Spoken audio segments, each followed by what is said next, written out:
Hi, this is Matt from Geeks, Gadgets, and Guns, and you're listening to another fantastic show on the Self-Defense Radio Network. Visit selfdefenseradio.net to check out all the other great shows.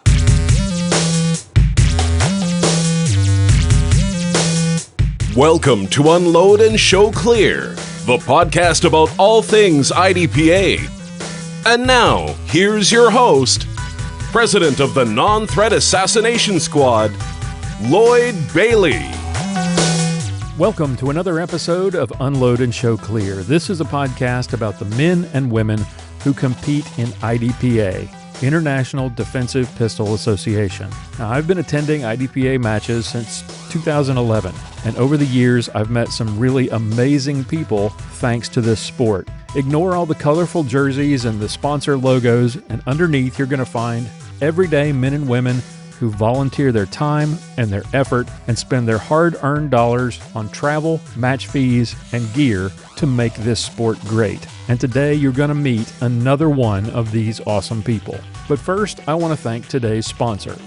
For the reloaders in the audience, I've got a question for you. Have you ever ordered reloading supplies online? If so, who do you call when you need help or you need something special? When you call, do you talk to a customer service rep or can you talk to the owner? Well, if you'd prefer a personal touch and great customer service, talk to my friend Jim Swindle at US Reloading Supply. Jim is a retired law enforcement officer who's been reloading since 1972, and he founded US Reloading Supply back in 2014 as a family operated business focusing on helping shooters get the components that they need at the best prices. If you've got a special order, large quantities, or something you can't find at another website, call them for a quote and they will help you find what you need at a great price. Get all the top brands, get 100% satisfaction guarantee, never pay sales tax, and get free shipping on all non-hazmat items. Check them out online at usreloadingsupply.com. That's usreloadingsupply.com. Or call them today, 941-451-7357, and tell them you heard about it on Unload and Show Clear. Our special guest for today's episode is John Hilterman from Milton, Florida. John, welcome to the show. Thanks, Lloyd. Appreciate you extending the invite to me. Well, glad to have you here. Tell us a little about yourself. Tell us where you're from, what you do for a living there in Milton. Well, let's see. Born a Yankee, so kind of from the Northeast up there. I went to Florida for school, college, and then went off to flight school with the Navy. So I was a Navy pilot for 14 years, flying the F-18 Hornet, and decided to leave active duty and go fly the friendly skies of United Airlines. Problem was that I got hired about a year before 9/11, and when 9/11 went down, kind of wanted to get back in that fight, plus also the fact that United didn't really need me anymore at that point. And so I raised my right hand again and went back on active duty with the Air Force for another 12 years. So retired in 2011 with nearly 26 years of active duty. And currently now I work for a consulting company based out of Atlanta called Afterburner. And we're a military themed and owned, veteran-owned company. And we do business consulting, leadership training throughout the world, teaching the tools of flawless execution, how to plan more effectively and collaboratively, and how to brief, and then how to debrief. So I've been doing that. I was actually doing that while I was on active duty, part-time. And since I retired, I've been doing it full-time now. So, yeah, cool. So growing up a Yankee, were you around guns much growing up, or was that something that an interest that started in the military? Yeah, no, I always grew up with guns. My dad, I remember at a very young age, simple bolt action 22 and a Ruger Bearcat 22 revolver were my guns, and we used to go to the range just about every weekend. And I remember as a young kid, my dad had a concealed carry license, which I'm going to guess was probably still pretty difficult to obtain in Massachusetts even back then. But so I've always been around guns and always enjoyed shooting and have been, since I was a young kid. So how did you get interested in competitive shooting? Yeah, so that's interesting. Obviously active duty and deploying and doing all that kind of stuff had pretty limited time. Mhm. Um, the deployments in the Navy were 6 to 8 months at a time, so it was pretty brutal year after year. But once I retired in the Panhandle here area in Florida, I picked up some long range shooting rifle at a range. It's about an hour from me, and did that for a little while, but I'd always still loved the pistol shooting. So I just kind of on a whim went out one weekend in 2015 to a local IDPA match here. Didn't know anybody, just kind of showed up. I did bring my gear, not thinking that I would shoot, and I'm sure this is a story for everybody at their first match. They're like, oh, I'm just going to go watch and kind of feel it out and see what's going on. And of course, everybody talked me into shooting. So, and it was a class fire match. So that was, yeah, but it was, the first stage I was hooked. I just really, really enjoyed it. I've always been pretty competitive and just, the timer going off and that, competing against fellow shooters, I was really drawn to that. Plus, hey, you're getting to shoot as well. So I was like, what could be better than that? And, I just got hooked. And a few months later, traveled to my first sanctioned match, which was Florida State. And, I've been pretty busy. I'm shooting 5 to 8 sanctioned matches a year. Traveling to them. So I'm kind of bought in, if you will. Right. So, tell us about that first sanction match. Your first, how long after? Yeah, how long after that first classifier, the first local match that you showed up at? How long after that did you get up the nerve and say, "I'm going to go shoot the state match"? Let's see. I think the classifier match was October, and the Florida State match was, I believe, in March that year. So it was a few months. I'd gotten some local tier ones under my belt, and I felt confident enough to, to not embarrass myself and kind of hold my own. And went down there feeling pretty confident and not feeling all that apprehensive, and got through, I don't know, 6 or 8 of the stages and made it to chrono and equipment check. And with my trusty Glock 34 with my Zev magwell, and which was quote unquote IDPA legal. At least that's what it said in the advertisement. Put it in the box, and lo and behold, it was about a 16th inch too wide. So, yeah, it was a DNF for equipment. But at least I got to shoot the whole match, but it didn't count, unfortunately. So, right. And I was looking for a file to grind that thing down, but yeah, it was not to be. I feel your pain. I did that Arkansas State last year and shot 4 stages, and then went to the car for something. I don't remember, a jacket, I think. And then on the way by the equipment station, thought, I better have them check, just out of curiosity, let them check that Zev magwell. And sure enough. Yeah. Needless to say, strongly worded letter to follow Right. to Zev. And yes, I did get a refund from my IDPA legal magwell, but yeah, lesson learned. Absolutely. What's your favorite division now, minus the Zev magwell, and what gun are you most often competing with? Yeah, I really like. I like competing in ESP, and like I said, I'm kind of bought in. So I've got a CZ SPO on AccuShadow. I shoot in ESP.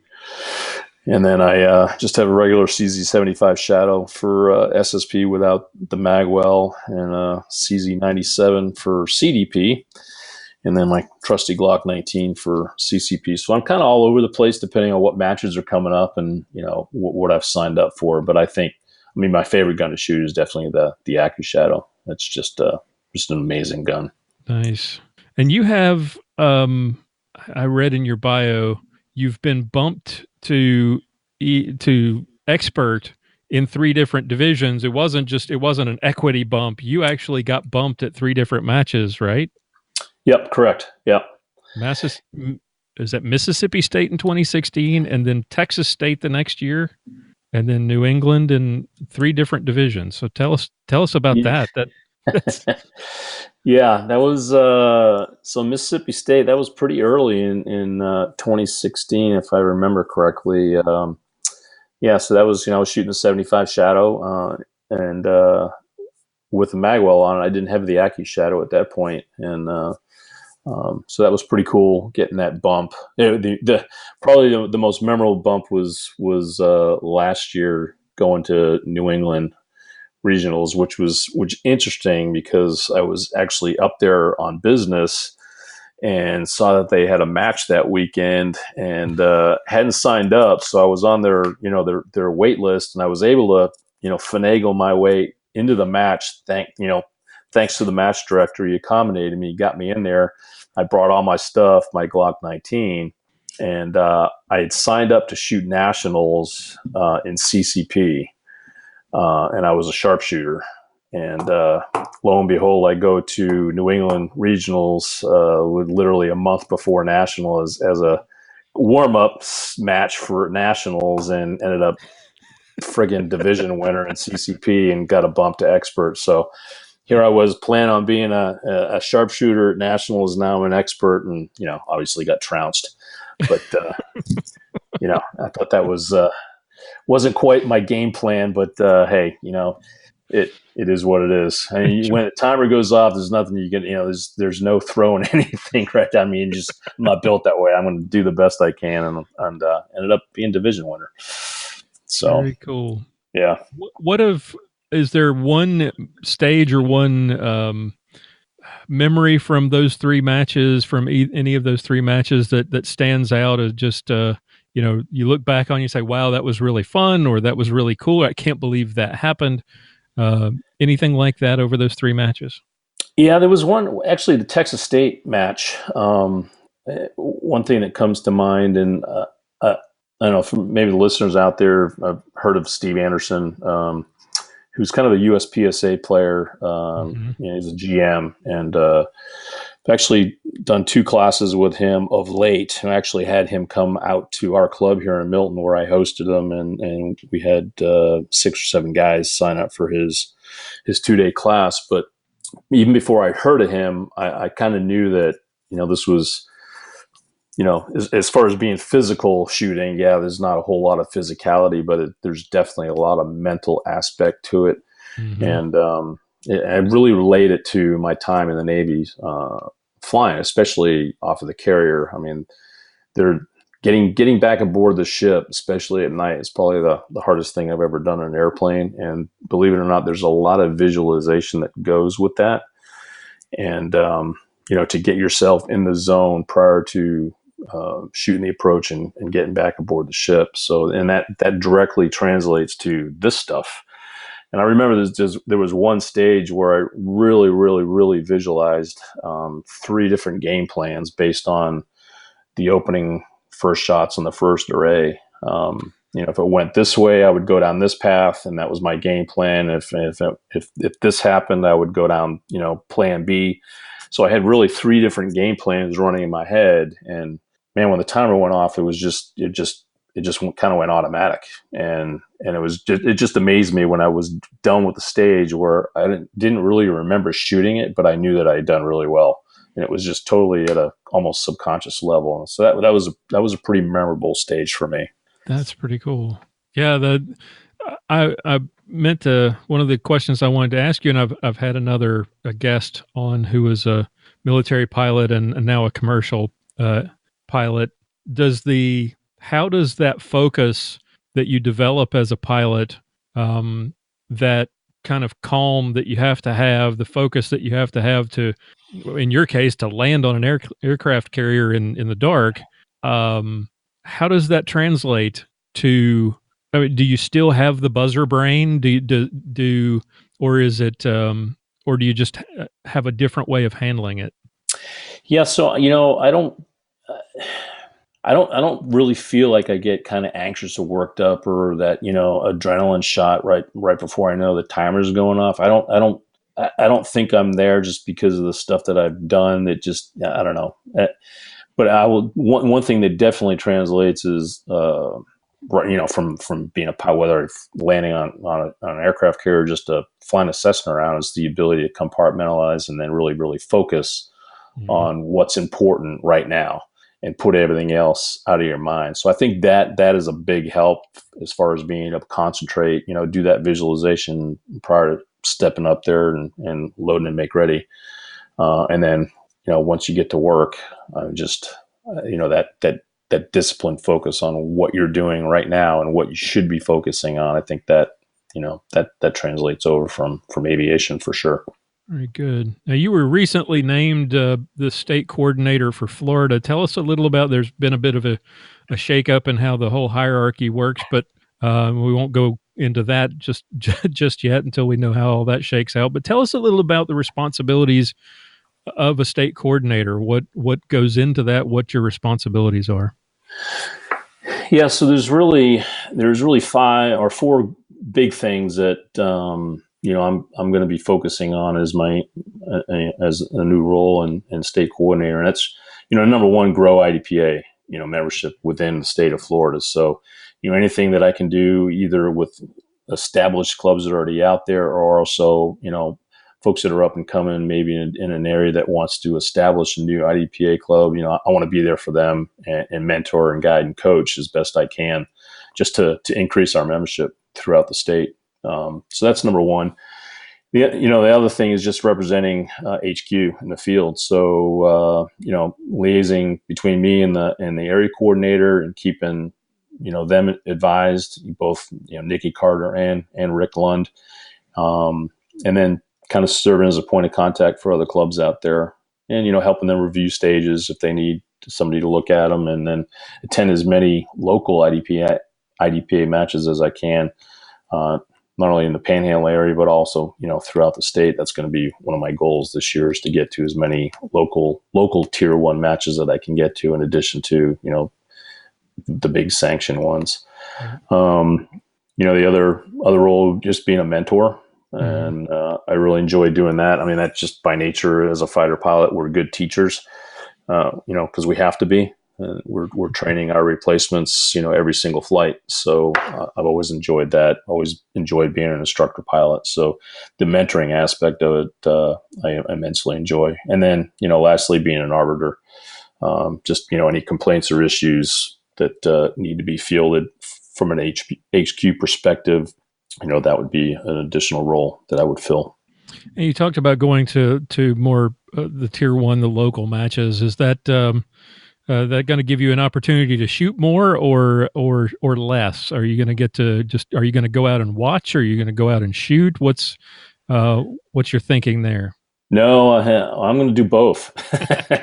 Yeah, I mean, if I'm going to travel somewhere, I'm going to shoot. So yeah, and I would expect that the clubs would want me to, of course, just to interact with their SOs and their CSOs, and I'm a huge believer in standardization, obviously, from my background.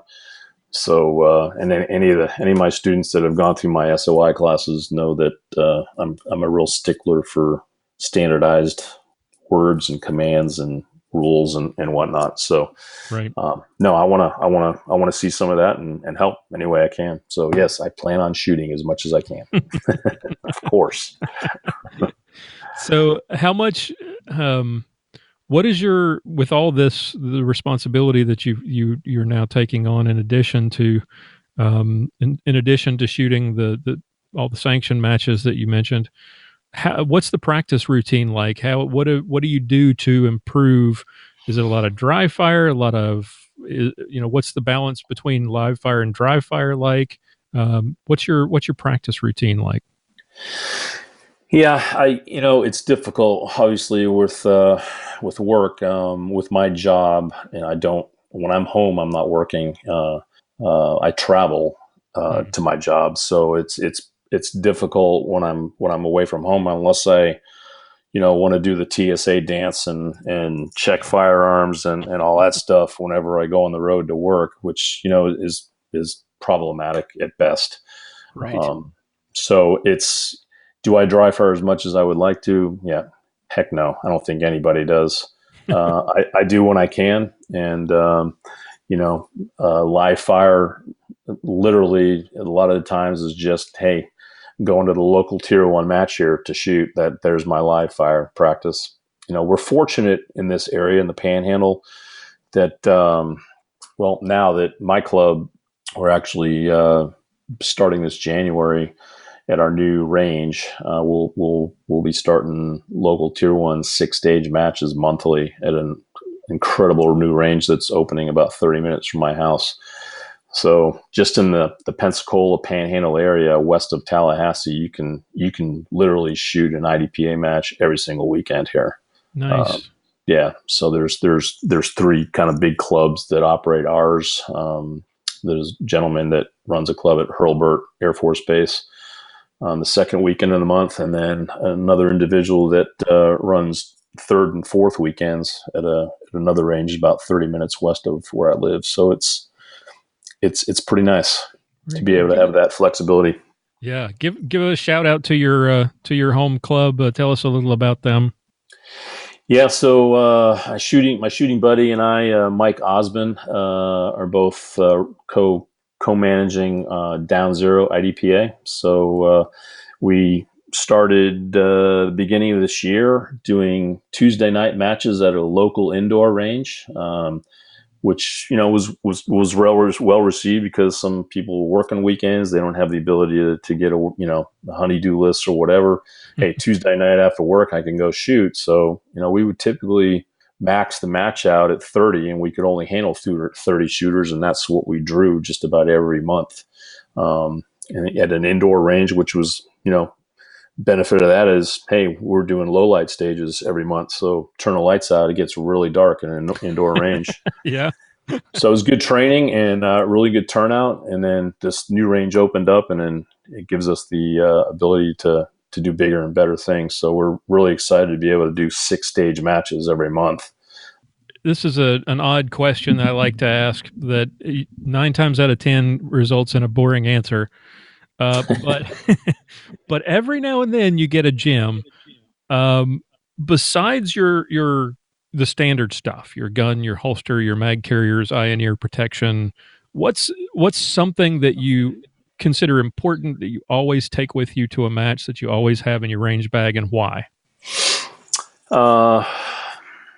Yeah. So I got 2 answers to that. One is the predictable, probably, that makes sense kind of answer. And then another one that it will be out there, and people may laugh at it, and I don't care because it works for me. But number 1 is rule book. Definitely. Right. Always having that rule book with you. Number 2 is I don't know if I can, I guess this is a shout out for their product. That's fine.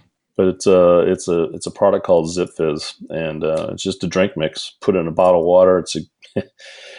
You read the back of the label. It's about a 46,000% recommended daily allowance shot of B12, and yeah, and I can tell you where I remember this distinctly was at that Gulf Coast regional match in Texas. It was friggin' hot.